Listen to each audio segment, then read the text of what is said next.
Exercice 1 de la série magnétostatique, le champ magnétique créé par un segment. Puis on va voir le champ créé par un fil infini. Donc on va commencer en utilisant la loi de Biot et Savart. Donc nous avons notre portion AC qui est parcourue par un courant I. On cherche l'expression du champ magnétique B en un point M distant de ma portion d'une distance A. Donc nous avons ici AC, le milieu c'est H, donc entre H et M, nous avons la distance A. Donc pour pouvoir utiliser la loi de Biot et Savart, donc on doit prendre une portion élémentaire dl, donc centrée au point P, qui va exercer, donc ce dl va exercer un champ magnétique dB au point M. Donc nous avons ici, donc dl, il va me créer au point M un champ élémentaire dB. Et pour trouver le champ total B, donc je dois intégrer sur la totalité de la longueur L. Donc je dois intégrer de A à C ce champ élémentaire dB pour trouver B. Donc la loi de Biot et Savart, elle est donnée par dB est égal à mu0i sur 4pi epsilon 0. Mu0 c'est la perméabilité du vide, ici le courant, sur 4pi, dl vectoriel UR. Donc le vecteur dl, donc il est porté sur EZ. Donc si j'utilise les coordonnées cylindriques ER, EZ et Eθ, donc le vecteur dl, donc il sera porté sur EZ. Vectoriel UR, donc UR, le vecteur UR, donc il est donné par R sur le vecteur R sur R, sachant que R c'est la distance entre PM, P et M, c'est-à-dire PM est égal à R, c'est-à-dire c'est la distance qui sépare le point d'observation de ma portion élémentaire dl, donc ça c'est R. Donc le vecteur unitaire UR c'est donné par R, le vecteur R sur R. Donc c'est un vecteur unitaire qui vaut 1. Il est porté sur, donc si je regarde ici, UR, il est porté selon UR. En coordonnées cylindriques, il est porté sur UR. Donc c'est le produit vectoriel de DL UR sur R au carré. Donc R au carré, c'est la distance qui sépare le point de mon DL. Donc voilà, donc ici on doit faire le produit vectoriel du vecteur dl et UR. Donc dB, ça va me donner quoi? Ça va me donner mu0i sur 4pi. dl vectoriel UR, donc ça va me donner dl. UR c'est 1, c'est un vecteur unitaire, sinus de l'angle, c'est-à-dire je l'ai appelé phi, entre le dl et le UR. Voilà mon dl, voilà le UR. L'angle entre dl et UR c'est phi. Donc ça va être dl fois 1 sinus de phi sur r au carré. Eθ, donc on va démontrer donc que dB il est porté sur Eθ. Donc le vecteur dB sera perpendiculaire au plan formé par dl et UR.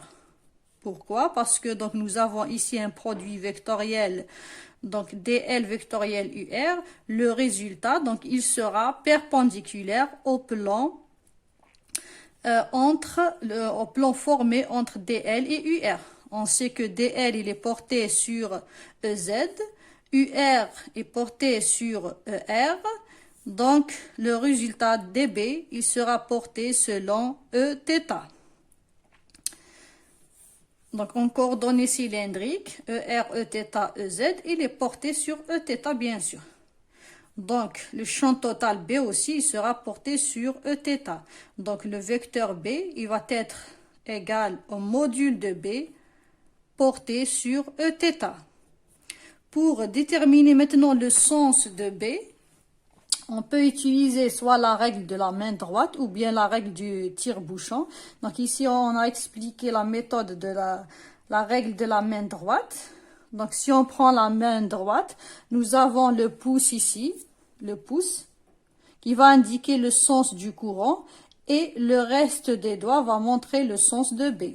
C'est-à-dire dans cet exemple par exemple, si je prends le sens du courant comme ça, donc le reste des doigts va me montrer le sens de B. Donc je vais avoir I, le B il va faire ça.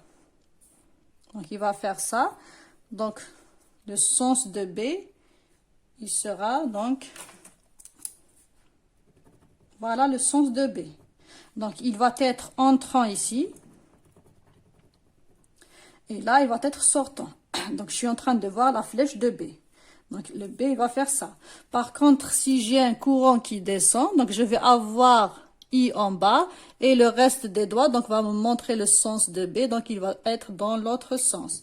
Donc, B, il va être dans ce sens.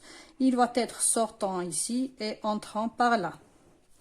Donc, le champ B, il va être porté selon le vecteur θ. On est dans ce cas ici, parce que le courant, il monte. Il va être donc entrant ici et sortant par là. Voilà donc le B. Donc, qui va être égal donc, au module de B selon Eθ. Donc maintenant, on va calculer tout simplement le module de B.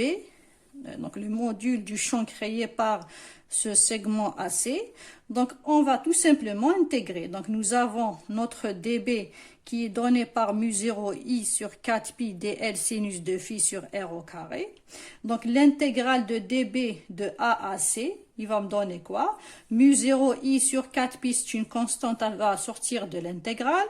Donc il va me rester le dl sinus de phi sur r au carré, l'intégrale de A à C. Donc, je vais intégrer ce dl entre A et C. Mais pour me faciliter la chose, au lieu d'intégrer sur le dl, je préfère intégrer sur θ, sur la variable θ, entre donc θ1, donc qui me délimite le point A, et θ2 qui me délimite le point C. Donc, intégrer de A à C revient à intégrer ce dB par rapport à θ de θ1 à θ2. Donc, on va essayer d'exprimer toutes mes variables en fonction de θ. Je dois exprimer dl en fonction de θ, r en fonction de θ et sinus de phi en fonction de θ. Voilà, donc, posons HP est égal à L. Donc, voilà. HP, donc cette distance-là, on va l'appeler L. Donc, si je regarde la tangente de θ, donc je suis là, tangente de θ, ici, donc ça va être L sur A. Donc, L est égal à A tangente de θ. Si je dérive ce L par rapport à θ, donc je vais avoir dl par rapport à dθ, ça va me donner A, la dérivée de tangente de θ, ça va me donner 1 sur cosinus carré de θ. Donc, je vais avoir dl qui est égal à A sur cosinus carré de θ dθ. Donc, ça, je vais l'appeler 2.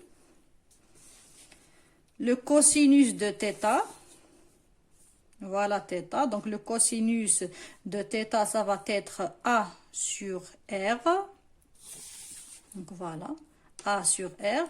Le sinus de phi, donc voilà l'angle phi. Le sinus de phi, donc ça va être A sur R. Donc, on déduit que cosinus de θ est égal à sinus de phi. Donc, ça, c'est 3. Le cosinus de θ, donc, on l'a déjà, donc c'est A sur R. Donc, je déduis que R, c'est A sur cosinus de θ. Donc, ça, c'est l'équation 4. On remplace 2, 3, 4 dans 1, c'est-à-dire dans l'expression du module de B. Donc, je remplace ici le dl et le R et le sinus de phi. Donc, qu'est-ce que j'obtiens? Donc, j'obtiens B égale à mu0 I sur 4pi. Donc, ça, c'est la constante. Le dl, donc, le dl, c'est A sur cosinus carré de θ dθ. Le sinus de phi, c'est cosinus de θ. et je divise sur r au carré, donc r au carré, donc je vais avoir l'inverse, donc ça va être cosinus carré de θ sur a au carré. Donc je simplifie ici le cosinus avec le cosinus, le a avec le a. Je vais avoir mu 0i sur 4 pi a, l'intégrale de θ1 à θ2, il me reste cosinus de θ dθ. Donc toujours, donc je vais avoir ma constante, l'intégrale de cosinus, c'est sinus de θ entre θ1 et θ2. Donc j'ai ma constante et je vais avoir ici sinus de θ2 moins sinus de θ1. Donc ça c'est le module de B. Donc le vecteur B, on a dit que c'est le module porté sur Eθ. Donc je vais avoir, donc voilà le module qu'on a trouvé.